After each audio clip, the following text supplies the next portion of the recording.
Let's begin the second sikha. We'll learn for 20 minutes or so.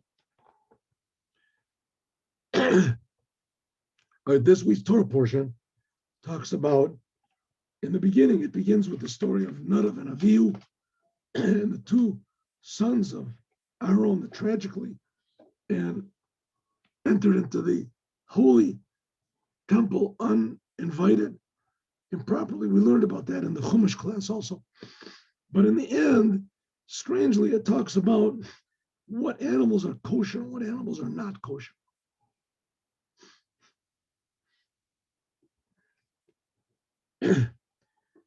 So you can say, what's so strange about it? The Torah can do whatever it wants. But the Rebbe points out that no, everything in the Torah is arranged. And the fact that they both appear, the story of Nadav and Avihu, and all of these animals appear in this under the same name, Shmini. So there must be a very deep connection between them, and a connection also both of them to the number 8. We said that mainly the number 8, Shmini, indicates above nature. So let's see. In Ha'intek Sidra, in this week's Torah portion, Redetzich is speaking wegen the behemos, regarding the animals, Tahoros, Velchem and Megesen, animals which are permissible to eat, when the behemoths tameas, and the impure animals which we can't eat. When the Torah get on, it gives Tzvei Simonim, and it tells 2 signs. How can you tell which animal is kosher and which animal is not? Torah. Mila gera umafresis parsa. A kosher animal chews its cud and it has a split hoof. What does it mean? It chews its cud? Animals. There's only basically 3 animals like this. Well, no, there are more, but they have to have both. It chews its cud.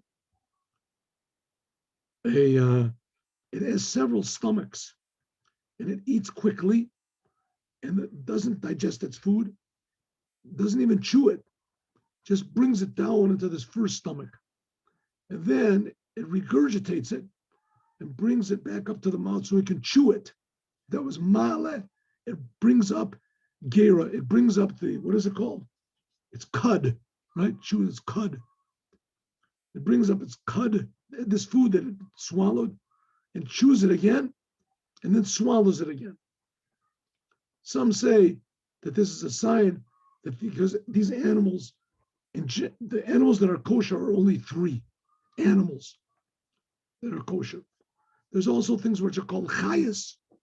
A chaya also has this ability, right? But there's a cow, a sheep, and a goat. But there's also deer. There's also other animals which are called chayas that also have these qualities, namely that they chew their cud and they have a split hoof. There are some animals that only have one. It says a pig has split hooves, but it doesn't chew its cud. And a rabbit chews its cud, but it doesn't have split hooves. So therefore, it's not good. It has to be both of these. And it has to have choose good, and it has to have a split hoof. What does it mean split? If you look down from the top of the leg, you can see all the way to the ground. Right? If you stand an animal, a cow, on the ground, you can see its foot is split. It's like a toenail. That's what the hoof is on the animal. But you can see that it's not one block, that it's split in the front into 2. That shows a kosher animal. Both of these.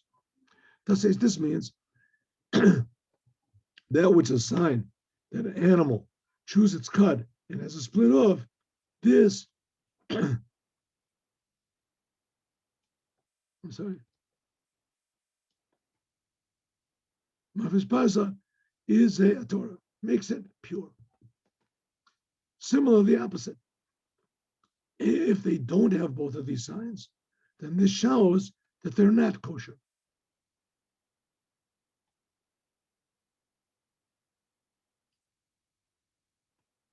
When a zoy for a kid, others they sein and bloy simon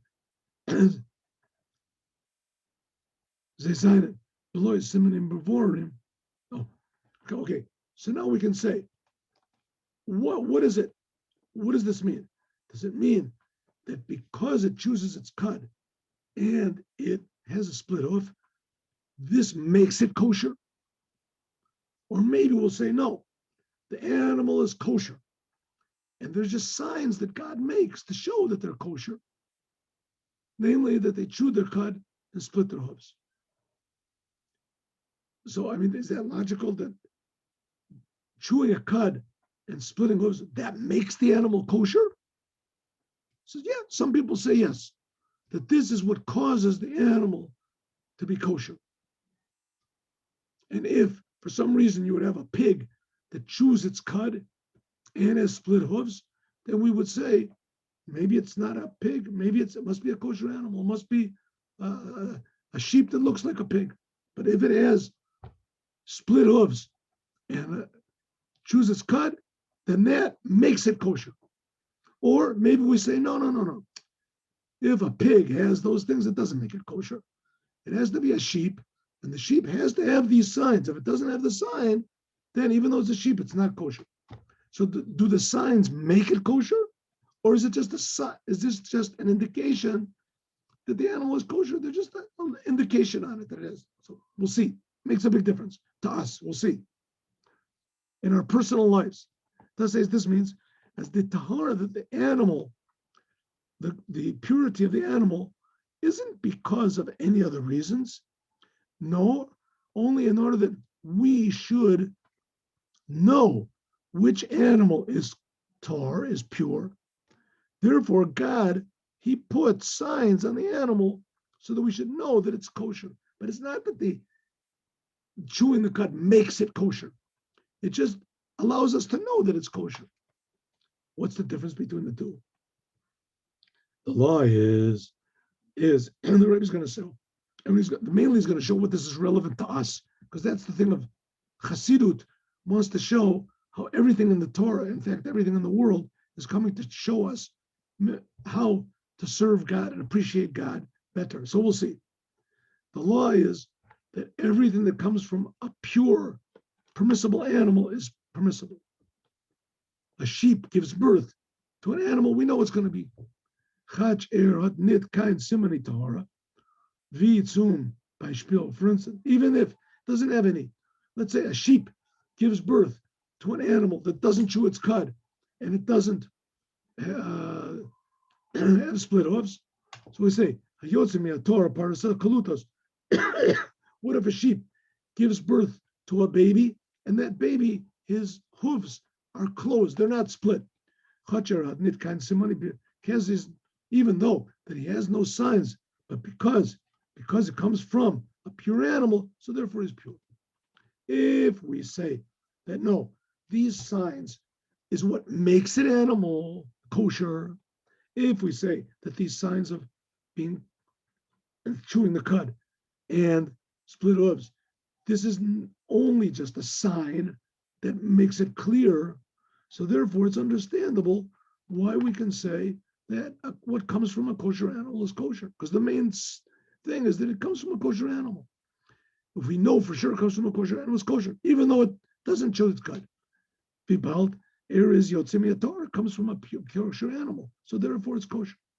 Therefore, hat the simony kind ordinary. Therefore, if we know for sure that this animal came from a sheep or a goat or a cow, we know for sure that it was born, then it's kosher no matter what it looks like. But if we say that these signs are what makes the animal kosher, then if a cow gives birth to an animal, we know for sure that this was born from a cow, but the animal doesn't have split hoofs, we could say that if the cow gives birth to an animal that doesn't have split hooves, as therefore the animal would not be kosher.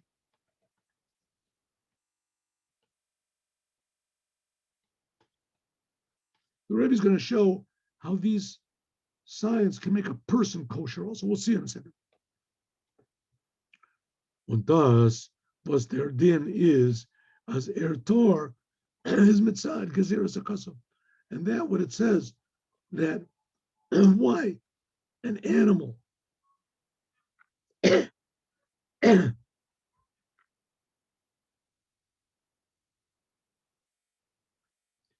Yeah. Okay, so that would mean that if an animal, a cow, gave birth to a calf that had closed hooves, is that calf should be impure. But that what the law is that because it came from a cow, it's kosher. This is because the Torah decided that way, that this would be an exception, right? So in other words, if you found an animal in the field that looks like a cow, but it doesn't have closed hooves, it doesn't have split hooves, then the animal would be treif. It wouldn't be kosher. Right? It wouldn't be kosher. But if you knew that that animal came from a cow, then we would say, oh, if we know for sure, then this is an exception. Why the Torah says this is an exception, even if the animal has closed hooves or it doesn't, and we know for sure it came from a kosher animal, then we make an exception. This is a decree of the Torah. So the difference, if so it doesn't make any difference, right? It says no, the difference is whether it's logical. In other words, because the animal has these split hooves, therefore it's kosher, or we say it's a gezeres hakasuv, or we say no, really the split hooves makes it kosher, but there's an overriding law. If it comes from a kosher animal, then that overrides this law. It's a decree of the Torah. Okay.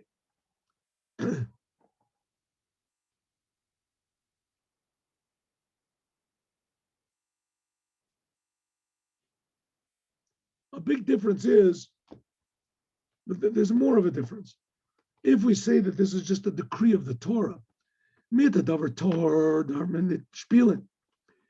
it is a kosher animal, is you're not allowed to play with it. You're not allowed to. Then is thus gereret. When is this? Oiber is from a min Torah. If it comes from, if it's a decree of the Torah, and the animal comes from another clean animal. In other words, you know that the mother was a permissible animal. Oiber sein min is a tame, but if the animal is, for instance, a pig, nor er is tor mitzad, because there is a kaso, is there iser niter, then it's not forbidden to play with it, right? If it's just a decree of the Torah that we know that this animal, is impure. It's got its hoof is closed and it doesn't chew its cud, but it came from a mother that was kosher. So therefore, it's not forbidden to play with it. Araya, or if them is Leviathan. Here we go. Leviathan, the big fish. It says it was created to be played with. Frank the Yerushalmi says, can you play with a permissible animal? And the answer is this Leviathan, this fish, is not a kosher animal, but it will be permissible Biklal Isser. Zetman from them as Oib the Tahara, the Mitzad Gezeres Akasov, is therefore you can play with it. So if the law is that what makes an animal kosher is split hooves and chews its cud, and we have an animal that does not have split hooves and chews its cud, it's just because the Torah decided that if it comes from a kosher mother, it is, so then it's permissible to play with this animal. That's the law. And we also,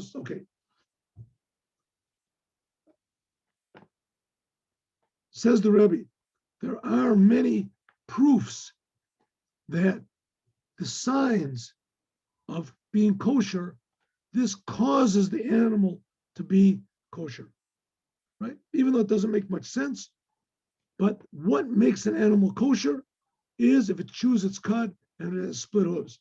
In other words, there are a lot of opinions that say this, even if an animal looks like a pig, 100% like a pig, but you look at it and it's got split hooves and it chews its cud, we know we made a mistake. This is not a pig. This must be a sheep, a cow that looks like a pig. It's a kosher animal. In other words, we don't go by any other signs, only split hoof and uh, chewing the cud. I don't think the law is like this, but nevertheless, that's the law. Azoy is oich mashma from Lashon HaPasuk. It says ki malagero mafris parsa eneno mafris. It says animal is a pig. It says a rabbit. It says arnevet. It's not kosher. Why? Because it chews its cud, but its hooves are not split. So it seems to be that because the hooves are not split, that makes it impure. Oh. There's another proof from what it says. It says that there's what's called a chicken from the swamps. It's forbidden, right? The Tosfos says, as da gate nit an der klal yotzim yator tor. Here, there's a general principle that val der efroach ba'afra ka'gadol. It says that what comes from a pure should be pure. And it says that this type of a weird hen, it lays its eggs in a swamp, ervax from earth, and the ground grows up. It grows up from the swamp. So therefore, it should be vert tame mitzad simani tuma. Oy men vet zogen ze zainen nor simani hamavorim is hind vibald as men vase from was far amin der tarnagol kommt is vemen art thus as so many tuma. Why, if we know that this bird came from a pure bird, so what do we care if it has signs that are impure or not? We have to say, I mean, the bird came from the ground. That should be good. But it says no, because the bird has a sign that's not, that it eats other birds or whatever. So we have to say that the signs of an animal, this causes the animal to be pure or not to be pure.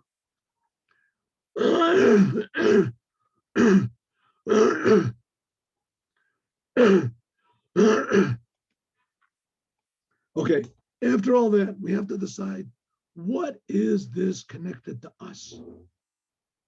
What has it got to do with us? What does it mean that we should chew our cud and we should split our hooves? If we do this, then that makes us kosher. If we don't do this, it makes us not kosher. This we will find out, God willing, tomorrow. I hope my hoarseness will go away, and then it'll be more pleasant for everybody. Have a good day with Moshiach now.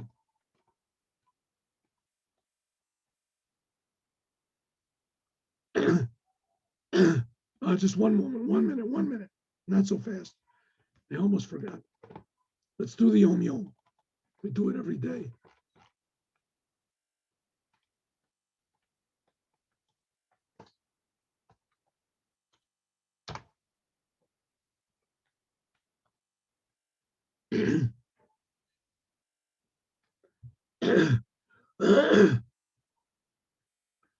A person's service of God has to fit his character and his talents. Some people are very, very talented and they can work with pearls or gems. But if this person decides he doesn't want to work with this, he can be a brain surgeon. But instead of that, he decides he wants to be a street sweeper.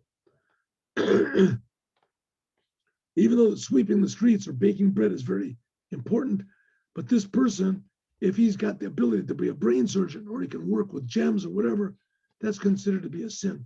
In other words, it is an obligation to, number one, use your talents, discover your talents, and use them to the utmost.